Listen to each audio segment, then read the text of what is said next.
Welcome to another Sunday Stock Talk and Game Plan for next week. I'm going to begin to share my screen with you all here and let us begin, guys. So, welcome. If this is your first time watching. We do these weekly on Sundays to get you ready for tomorrow morning and this week's day trading session. We're going to go through the earnings releases reports that recently came out, and we're also going to be going over the uh, recent reports and other important headlines and news that's going to be coming out this week as well. So there's a lot to go over. If you are a member of the Discord, definitely smash the like button and say what's up in the chat. All right, we are at some key levels here right now with the NASDAQ. As for the first time in several months since February, it is now above this green line here, which is our 200-day moving average. And whenever it's below this moving average, we can see signs of it being bearish. And it hasn't been bearish for quite some time. Now, it did drop below the moving average back in February and has not been above it since. Now, recently, just a few days ago, now this was able to get above that moving average. And as we can see here, it was on Thursday of last week, it pushed above and it stayed above that moving average, which could mean we can see the market overall begin to show signs of it being bullish. So we're going to go from a downtrend setup and playing against it. Look, as you know, we've been trading SQQQ for quite some time. I don't know why it's not showing. Oh, 1 second. Now that it's been, selling off, we were able to trade SQQQ and short the market. Now that QQQ is showing progress, we are now going to turn our attention to TQQQ. Okay, I want you guys to be aware of that for everyone watching those live stream videos. So now that the market is showing signs of now being above this moving average for the very first time, we can now switch over from having a bearish mindset to a bullish mindset. And give me 1 second to share my link here to our Discord members. There we go. Okay, so there's a lot going on this week, and that's something I want to go over with you as well. So we're going to go ahead and go to our Discord. If you're not a member, there is a link in our live chat where you can become a Discord member. It's 100% free, lifetime access, and you'll get access to stuff just like this, which is our this week is going to be interesting. I put quotes about Donald Trump, not quotes, but screenshots about what Donald Trump is saying. Like this one, recent news, when tariffs cut in, many people, taxes will be substantially reduced, maybe even completely eliminated. Focus will be on people making less than $200,000 a year. Also, massive number of jobs are already being created with new plants and factories currently being built or planned. It will be a bonanza for America. The External Revenue Service is happening. So Donald Trump tweeted this, okay, on April 25th, okay, at 5 o'clock. And I posted that. And then this week, we have some news here. Hope you guys can see that. Let me see if I can blow this up a little. Well, it's a smaller picture anyways. Oh, there we go. There we go. We'll just do that. So Monday, there's nothing scheduled. Tuesday is advanced U.S. trade balance in goods, advanced retail inventories, wholesale inventories, consumer confidence report, and job openings. And then Wednesday is going to be ADP employment, GDP, employment cost index, personal income. PMI will be coming out. PCE and core PCE will be coming out as well on Wednesday.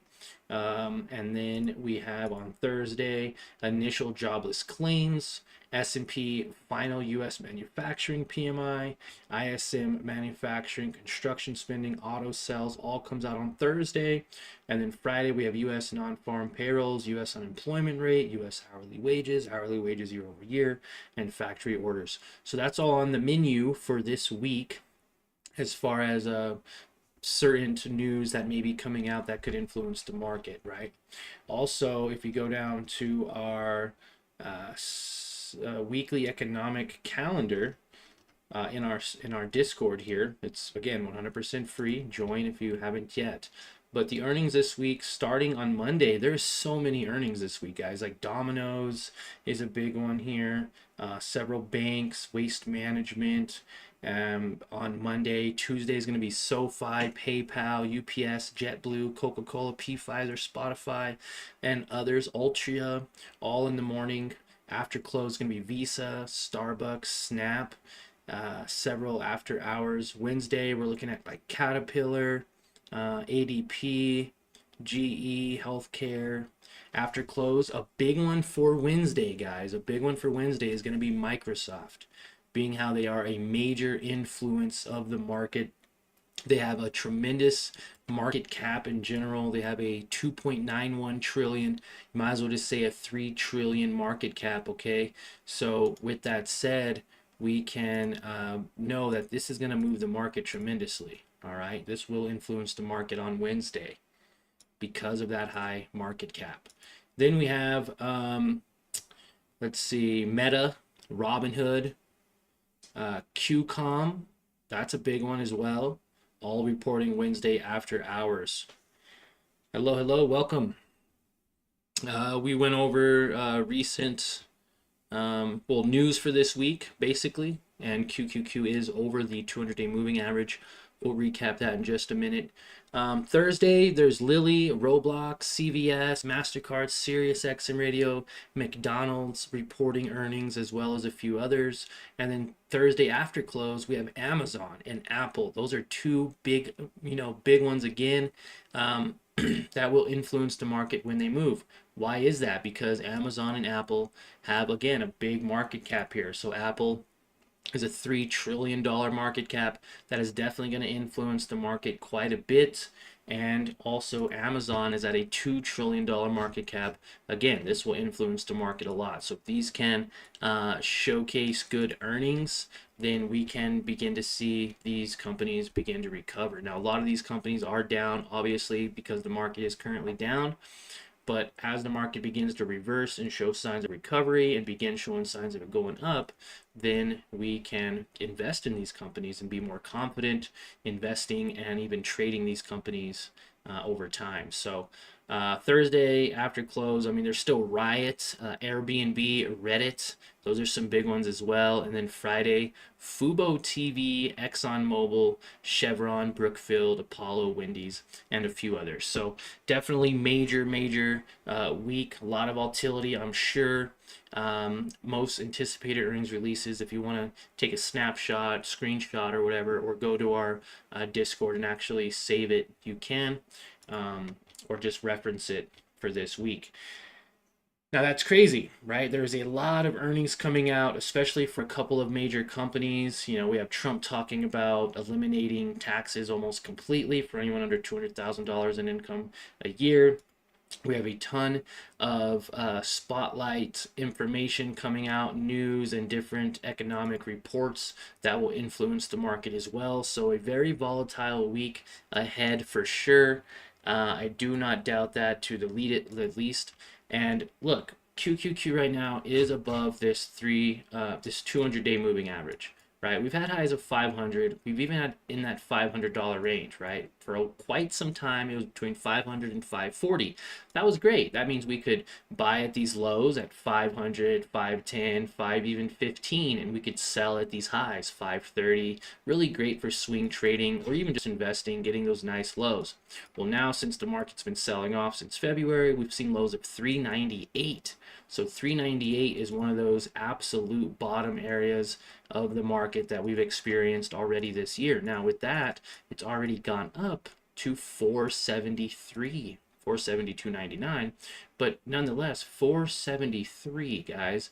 That's a 19% recovery after the market already sold off from 540.07s. Can we get those 540.07 numbers? 540, right. Let's just go right here. 540, right there, 47. To here, a 26% sell-off in the NASDAQ market. So 26%, obviously that was insane. Not only was that a correction, you're almost getting into crash territory. Basically, that was a slight market crash. And now that the market's recovered, well, where are we at now? We are in that recovery stage. Every time it tried to get up to this 200-day moving average, it would get rejected, rejected, rejected, rejected. It got rejected here last week, or what was this, on Monday, Friday, Thursday, Wednesday. So on Wednesday of last week, it got rejected after a nice strong push up from Monday. So last Monday began a little bull rally all the way up to this resistance level, a nice 10% in 6 days. But now we are coming up to some previous resistance of 473. It used to be a support level, so now it can be resistance. But we've been within this channel before, and we were in it previously, and now we're in it again. So tomorrow, will we see some, sort of a pullback and then a nice push up, possibly? Or will we get rejected enough to where we can actually sell off a little bit lower, maybe to this moving average 455, something like that? I believe this could probably rally. If we can get above 473, 474, this can definitely go up even higher, especially since it's now above that moving average and it's showing signs of being bullish and all this like good news and stuff. Tariffs are paused still with China, etc. So yeah, this is another key level, right? We're above that moving average, but as far as it got yesterday, 473.86 is going to be some resistance. It even looks like it caught some resistance down here at 473 ish, right? Kind of right in that level, a lot of resistance. So 473, literally where it's at right now, could be resistance. Market does open tonight technically at what is it, 8 o'clock my time, or is it 6 o'clock? It's like 6 or 8 o'clock my time. But anyways, you'll be able to see an update of overall where this is before we even go into pre-market tomorrow morning. And then with our live stream, we will be live streaming in the morning for 30 minutes. So definitely tune into the live stream for that Monday morning session. Let's see what we got people saying over here. Yoked in, what did we miss so far? You didn't miss much, man. You can go back to the beginning if you want after this. And then Driz Khalifa saying, you feeling bullish or bearish for this week? I believe we can expect a slight move to the upside due to increase in interest for earnings, but I don't think we'll see a clear upside through resistance. Okay, I like your thought. Yeah, I mean, I would say there is some resistance at that 473 level, just because we've seen previous resistance and support there. So if we can get above 473 and hold, I mean, we could easily get back up to 495s, even maybe 500s. The thing that's getting me is we're so overbought right now. I'm curious to see, will this maybe come back down to 465 first, catch this little support? So if it does catch support at 465, then we'll see that bounce back up. It could trade horizontally. Tomorrow could just be really choppy. Could do nothing tomorrow and wait to get to some of these earnings releases on Tuesday, Wednesday, Thursday, etc. But it's very bullish. It is very bullish, and it has been very bullish. It's holding itself above this EMA, or the 45-day exponential moving average, very well. Very well. It is above the VWAP right now currently. Super trend, I'm sure, is showing bullishness as well, even on the 1 hour time frame. Very bullish. So we want to make sure that, hey, if this stays bullish, great. But we also want to make sure that we're locking in profits, and we're being aware that this doesn't necessarily have to continue that uptrend. This could actually start to come back down. And again, if it does, that's great. We can actually trade SQQQ, make a few more dollars on it. If it does retrace, bounce off of 465, great. Now 465, if it gets broken, then we can see more selling pressure as QQQ could come down more, maybe even to 460s. I'd say 460s with the way this trend line is kind of setting up here on the moving average. Okay, so we're going to do that for tomorrow, kind of see exactly where it is. It could actually retrace all the way down to this moving average and then give a nice bounce. Could get a nice support at 465. So basically that's what we're looking at for tomorrow. Apple, again, we can even go over these on kind of like a 4 hour time frame. Again, Apple, big recovery from 168 now to 210, above that moving average, but we have some areas of concern with previous support and resistance levels. Again, why are we mentioning Apple? Because it's a major influencer, a major market mover, that 3.14 trillion market cap. When this moves, the NASDAQ moves as well. Microsoft, same thing, right? Microsoft is a little bit different than Apple, right? Apple had a lot of selling pressure, right? They will be reporting earnings this week. They are above that moving average, but when you look at Microsoft, you can see this more of like a horizontal pattern. To where, yes, it was trading below the 200-day moving average for quite some time, but even when it got above it, it still caught resistance right around that like 392, I'd say 393 area. So 393 is interesting for Microsoft. If it does catch some resistance again and keep repeating the same pattern that we're seeing here with this red line, it could get rejected, and then that could influence the market as well. Okay, so be careful with that one. NVIDIA, same thing. It's above that moving average, but just a lot of horizontal pattern recently. And all this needs to do is, everything's bullish. Everyone notices they want to get in and start buying. There's some good news and fundamentals behind it. It's above that moving average for the first time. We could see this thing begin to push up. But remember, looking at a daily time frame, most of these companies are below that 200-day moving average, and they are still getting rejected by this 45-day moving average. Do you see how it tries to go up and it gets rejected and continues to get rejected? I could see this still trickling down, right? This is still a downward pattern. So this is a key area to where maybe this does get rejected again. Does this get rejected and we make lower lows? Or does this actually just consolidate maybe? We start getting into this weird consolidation period where it just kind of does this for a while underneath that moving average, right? Or are we going to get a significant bounce tomorrow and actually see some really nice area to where we can, make some significant profit and recovery for some of these companies? This right now is a 12% move if it goes back up to test this moving average, but it can't even get above this 45-day moving average. Do you guys see that right here? So that's a critical area for NVIDIA too. But a lot of these companies still have that downward pattern, and on the daily we need to make sure they get above those. So just because we're seeing small signs of recovery, it doesn't necessarily mean it has to completely go up even more. Now, Netflix is just a beast. It bounced off of 825 right off of that moving average and pushed all the way up to $1,100. So, Netflix is its own little creature here. But again, with only a market cap of 468 billion, it didn't influence the market as much, but it's definitely helping. Again, Tesla too, same thing. It's breaking out of this zone finally, this kind of horizontal pattern zone, broke out of that. Now, they didn't have good earnings reported. They kind of messed up on some of the stuff. They left some things out about their losses with Bitcoin and the fact that they aren't going to be really doing the robo-tax anymore. And they really kind of left out a lot of stuff that basically could have influenced their Tesla earnings in a more negative way. But I feel like they withheld a lot of information. So now the SEC, of course, is going to get involved, and there's going to be some look into, why Tesla's or Elon or whoever it was withholding information. And we all know why. They wanted a good earnings, right? But still not something that we should just turn away and look blindly, right? Because he did withhold quite a bit of information. And that's not fair to us, because when this popped up, it could be fake, right? This could still sell off, guys. There's nothing fundamentally still good about Tesla right now, currently. There's no reason for it to go up to 300 if it's not worth $300. So it did break through this previous support of 258.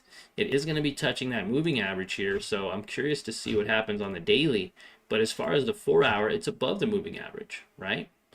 But this can still catch some of that resistance right around, I'd say, like 290, right? Because there was some previous resistance around 290 already anyways.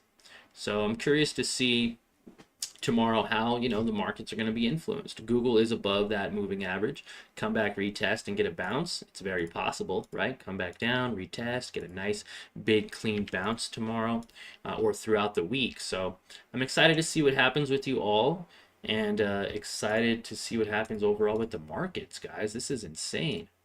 Overall volatility, we've had high volatility on the VIX, now getting into the lower range of like 24. Anything over 40 is super high. Anything lower than 40, obviously not as high, right? So, but I say 40 is a pretty critical threshold, and we were up in the 60s at one point on the VIX index.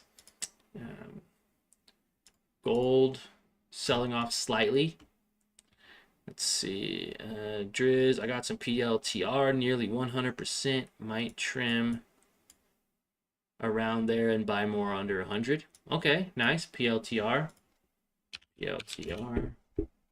looking good. Yeah, looking good, man. Oh, 65.70 was our support level we were looking at as well. Our buy zone was in the 90s, our sell zone was in the 111s, so that was just a beautiful trade there. We're gonna go ahead and keep these alerts basically where they're at.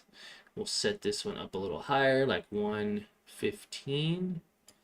There we go.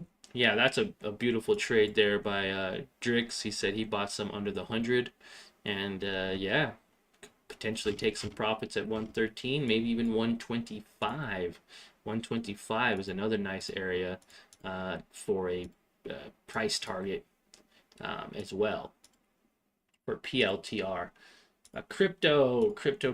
What can we say about crypto? It's doing the same thing, right? It's doing the exact same thing as the NASDAQ now that they're kind of more correlated, right? Years ago, they weren't so heavily correlated. You could literally, stock market would be going down for the day, so everyone would bounce into Bitcoin because it'd be going up, and vice versa. Okay, stock market is going up, let's sell some Bitcoin at the top, and then let's get out of Bitcoin and wait for it to drop a little. It used to be a little bit more like inverse, and not influenced at all.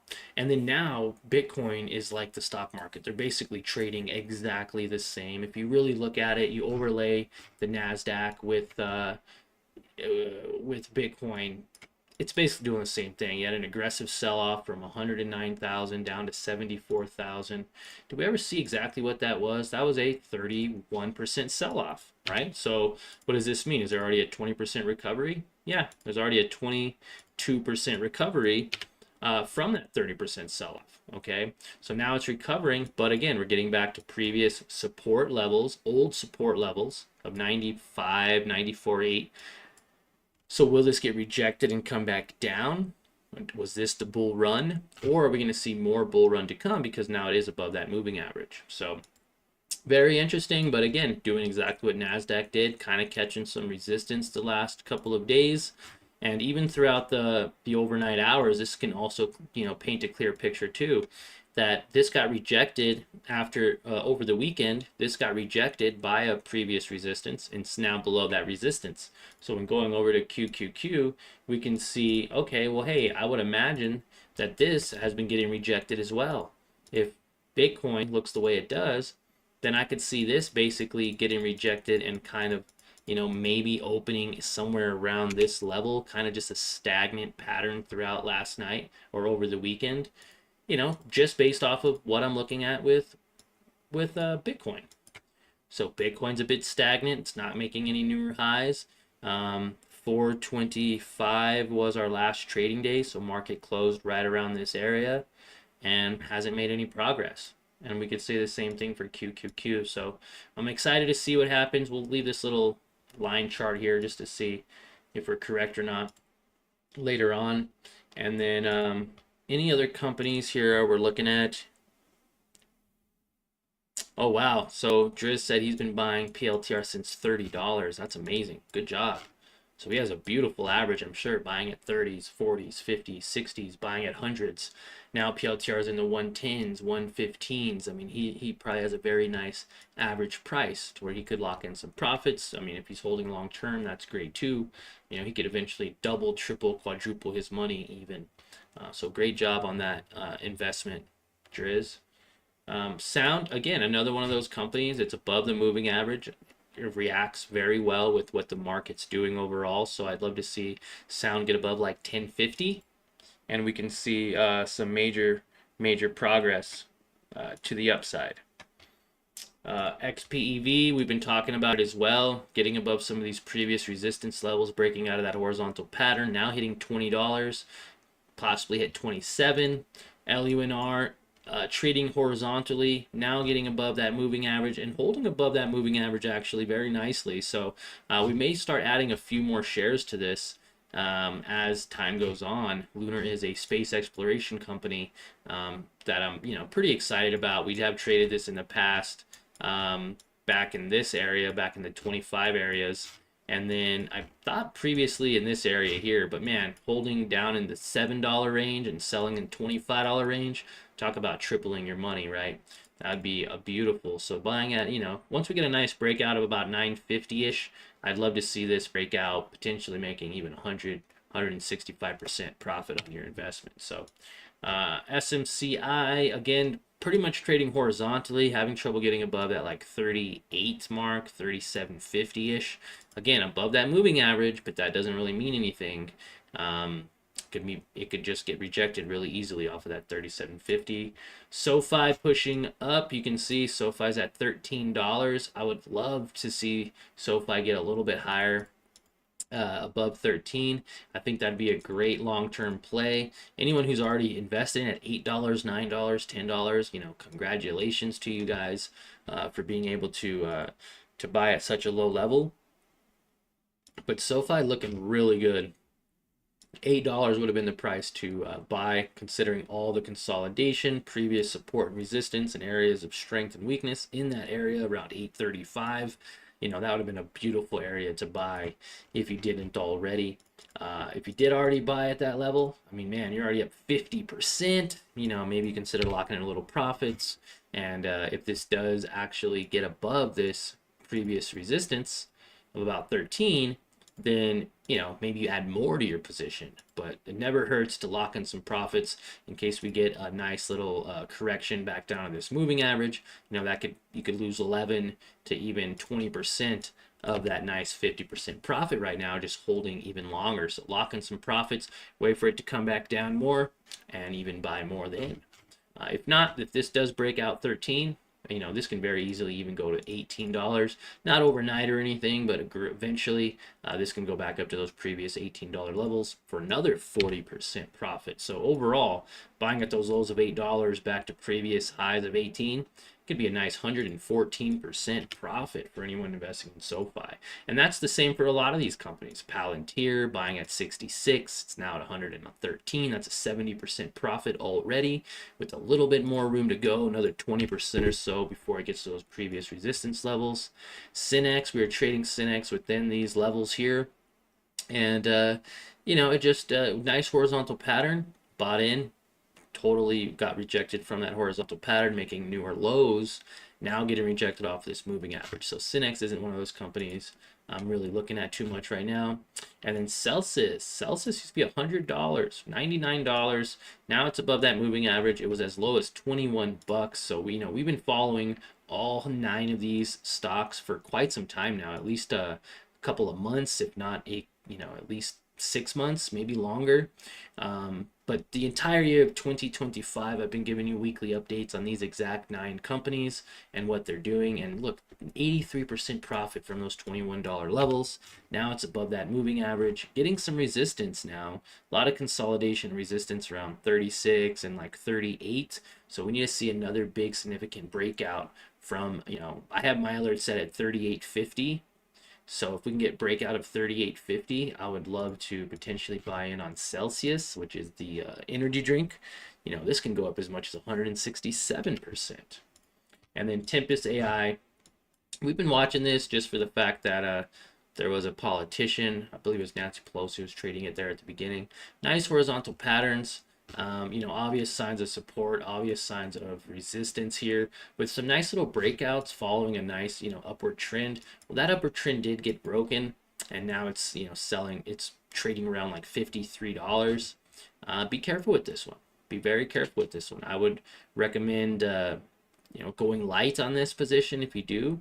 But look at this. It's above that moving average that's now finally created. It's a new company. It just IPO'd June 14th, 2024. Lows of 22, highs of 91, trading somewhat in the middle, but now above this moving average. So now it's above the moving average. We can potentially see it go back up to $68 or even 91 bucks. Other than that, that's pretty much going to wrap up our Sunday stock talk. Looks like we're right at that 30-minute mark, exactly where I wanted to be. And we were able to actually cover everything within that 30 minutes. We went over news and economic reports that are going to be coming out this week that are definitely going to be influencing the overall market. We went over most anticipated earnings releases of all the companies that are going to have major influence on the market this week. Big ones to look out for, obviously, is Microsoft, Apple, and Amazon. Those are going to be those heavy hitters this week, right? With big trillion-dollar market caps. They're going to move the market. They get negative earnings and they start to sell off. Well, then we're going to probably want to get into SQQQ for a small amount of time because that means QQQ would get rejected from these levels. We went over other companies specifically. We went over gold and Bitcoin. And guys, I'm excited to trade with you all live in the morning at market open for about 30 minutes. So whatever time the market opens in your area, you can be assured I will be live with our Learn to Earn team. We're all going to show up. We're going to be patient tomorrow. We're going to wait for a clear sign of direction, whether the market is bullish, bearish. I would love to see something like this, right? Show signs of it being clear direction of an uptrend or a clear direction of a downtrend. And we are going to be looking at that tomorrow. Now, what we're looking for hopefully is a nice rejection. If this does get rejected for a nice little time, for even just pre-market or somewhat of the day, we could potentially see a 1.5%, maybe 2% sell-off of QQQ, which would mean we'd have the potential to get in on SQQQ for about $32 and be able to make 5% ish if it was a really nice sell-off. But that does not mean it has to happen. QQQ can begin to break this resistance at 474, 475, and then begin to go up. Okay, so we got a lot to watch in the morning. I want you guys all to be patient, and let's all enjoy the rest of our Sunday evening with our family. And yeah, that's pretty much it. I appreciate you guys' time. Like always, remember to smash the like button and subscribe to the channel if you haven't already. We have now over, 7,000 subscribers now, 7,200, maybe 7,300. So yeah, if this is something you guys are interested in learning more about, learning how to day trade or look for opportunities to make money intraday or even swing trades for the week, definitely consider subscribing. So again, appreciate your guys' time, and we'll see you all in tomorrow morning's live stream. See you later.